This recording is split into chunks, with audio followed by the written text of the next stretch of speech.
প্রিয় BA, BSc এবং বিকমের first সেমিস্টারের ছাত্রছাত্রীরা, তোমরা যারা কলেজে অ্যাডমিশনের জন্য অ্যাপ্লাই করেছো, তোমাদের আজকের এই ভিডিওটি অত্যন্ত গুরুত্বপূর্ণ হতে চলেছে। আজকের এই ভিডিওতে আমি আলোচনা করব যে মেরিট লিস্ট কী, প্রভিশনাল মেরিট লিস্টই বা কী, এবং কোন কোন কলেজে ভর্তির জন্য তোমরা যে অ্যাপ্লাই করেছিলে কোন কোন কলেজে প্রভিশনাল মেরিট লিস্ট প্রকাশ হয়ে গেছে।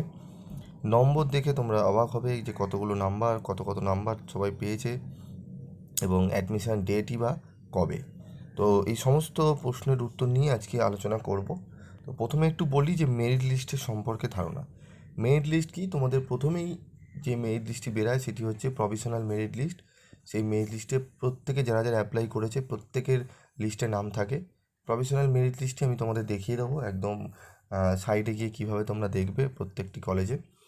তো সেটির জন্য একটু ওয়েট করো, আমি আসছি। তার আগে বলে নিই যে মেরিট লিস্ট হচ্ছে তোমাদের নাম্বারের বেসে তোমাদের একটা মেরিট নাম্বার দেওয়া হয়, সেই নাম্বার অনুযায়ী একটা লিস্ট বার করা হয়। তো প্রথম যে লিস্টটি বেরায় তার মধ্যে প্রত্যেকের নাম থাকে যারা অ্যাপ্লাই করেছে। তো সেই প্রভিশনাল মেরিট লিস্ট তাকে বলে যার মধ্যে সবার নাম থাকে। তো অনেকে সেই নাম্বার দেখে বা সেই মেরিট লিস্টে নিজের নাম দেখে ভাবে যে আমি অ্যাডমিশন নিতে পারবো, এমন কিন্তু নয়। মেরিট লিস্ট কিন্তু প্রভিশনাল মেরিট লিস্ট দেখে কিন্তু তোমরা বিচার করতে পারবে না যে সেখানে তোমরা ভর্তি হতে পারবে কি না। তবে হ্যাঁ, তোমাদের র্যাঙ্কটা কত পজিশানে রয়েছে এবং সিট কটা রয়েছে। ধরো তোমাদের 185টা র্যাঙ্ক বেরিয়েছে, 185তে তোমার ধরো র্যাঙ্ক রয়েছে কারো 50 এবং সিট রয়েছে 60খানা। তাহলে তুমি বুঝে নিতে পারছো যে 60টা সিটের মধ্যে আমার 50 র্যাঙ্ক রয়েছে। যদি 50 জনই অ্যাডমিশন নেয় তাহলে আমার 50 নম্বরে নাম থাকবে, তার মানে 60টা সিটের মধ্যে আমার রয়েছে। কিন্তু যাদের 200তে ধরো 120তে রয়েছে কিন্তু রয়েছে 60টা সিট, তাকে কিন্তু ওয়েট করতে হবে।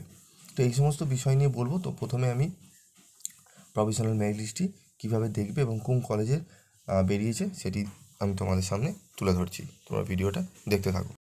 তো দেখে নাও তোমরা যে কিভাবে তোমরা মেরিট লিস্ট দেখবে। তো স্কটিশ চার্চ কলেজে তোমাদের merit list, professional merit list বেরিয়েছে। তো মেরিট লিস্টটি কীভাবে আমরা দেখব সেটি আমরা একটুখানি দেখে নেব, ঠিক আছে। প্রফেশনাল মেরিট লিস্ট, এখানে ফেজ ওয়ান যেহেতু দিয়েছে, ফেজ 1 চুজ করব। ডেট আমি চুজ করে নিই, আমি এক এক করে প্রত্যেকটি দেখাবো। স্ট্রিম আমি এখানে দেওয়া রয়েছে বিএ, বিএসসি। বিএ আমি জেনারেলদের দেখছি, subject BA general, general candidate যাদের রয়েছে তাদের দেখছি, ঠিক আছে। দিয়ে জেনারেট মেরিট লিস্ট। তো দেখো মেরিট লিস্টটি আমাদের ওপেন হয়ে গেল। তো এখানে কাদের কীভাবে র্যাঙ্ক এসছে সেইভাবে আমরা দেখে নেব। তো র্যাঙ্কগুলো দেখে নাও। মেরিট র্যাঙ্ক 1-এ স্টুডেন্ট আইডি দেওয়া আছে, ফর্ম নাম্বার দেওয়া আছে, ক্যান্ডিডেট নেম দেওয়া আছে, ইন্ডেক্স তাদের নাম্বার এবং ইংলিশে তারা কত পেয়েছে সেগুলো এক এক করে দেওয়া রয়েছে। তো এখানে তোমরা নিজেদের গুলো দেখে নিতে পারবে। এখানে র্যাঙ্ক দেওয়া রয়েছে তোমাদের, তো দেখে নাও। একসঙ্গে 156 জনের লিস্ট দেওয়া রয়েছে, ঠিক আছে। এবার তোমাদের এই 156 জনের যে লিস্ট দেওয়া রয়েছে তোমাদের কিন্তু এরপর ফার্স্ট ফেজে এটি বেরিয়েছে। এই অনুযায়ী তোমাদের কিন্তু অ্যাডমিশন প্রক্রিয়া শুরু হবে। তো আমি এক এক করে দেখিয়ে দিচ্ছি তোমাদের, ঠিক আছে। তারপর দেখো আমরা দেখব বিএ অনার্সের দেখে নিই সাবজেক্ট সিলেক্ট। আমি হিস্ট্রিটা দেখছি, জেনারেল ক্যান্ডিডেট জেনারেট।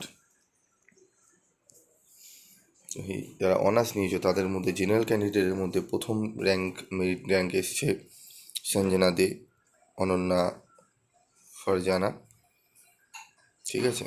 এরকম 1, 2, 3 করে তোমরা দেখে নিতে পারবে। যার ইন্ডেক্স ছিল এখানে 188.50, হিস্ট্রি 100 এবং ইংলিশে 94। তো র্যাঙ্কগুলো তোমরা একটুখানি দেখে নাও। এখানে র্যাঙ্কটা নিয়েছে কত অবধি দেখা যাক।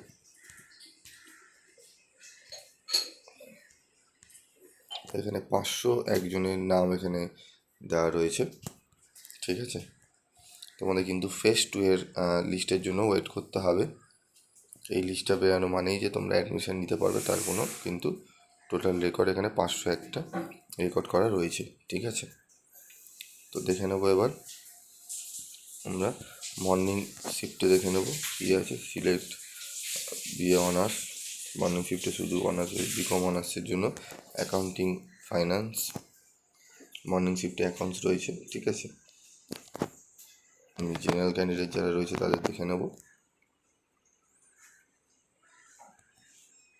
দেখো 851 জনের মধ্যে প্রথম র্যাঙ্ক এসছে অনুরাগ সেনগুপ্ত, অরিন্দম রয়, ঠিক আছে, ঋষভ আরোরা, ঠিক আছে।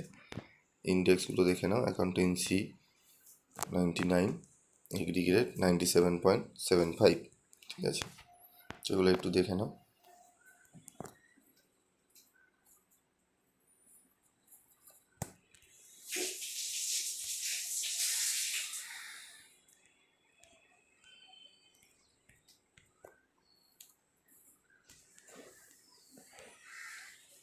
বোঝা গেল। তোমরা এরকম করে গিয়ে কিন্তু মেরিট লিস্টগুলো চেক করে নাও তোমাদের ক্যাটাগরি অনুযায়ী, ঠিক আছে। তো কটিশা যে প্রথম কিন্তু প্রভিশনাল মেরিট লিস্ট কিন্তু ফেজ 1-এর বার করে দিয়েছে, ঠিক আছে। আশা করি তোমরা গিয়ে দেখে নিতে পারবে।